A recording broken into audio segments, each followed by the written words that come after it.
মাননীয় স্পিকার, আমি নিজেও নদীর পাড়ের মানুষ।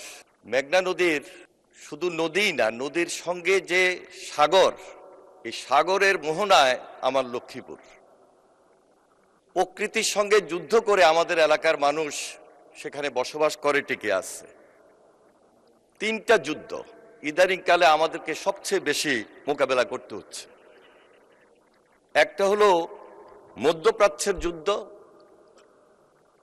আরেকটা আমরা বিগত সময়ে রাজনৈতিক যুদ্ধ মোকাবেলা করে এখানে এসেছি।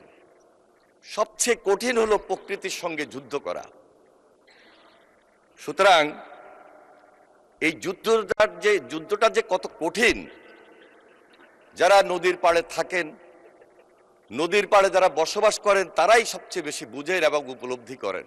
মাননীয় মন্ত্রী, আমিও কম বেশি ভুক্তভোগী। আমার সোমেশ্বরী এবং কংস দুটারই ধন্যবাদ একই মাননীয় অবস্থা। স্পিকার।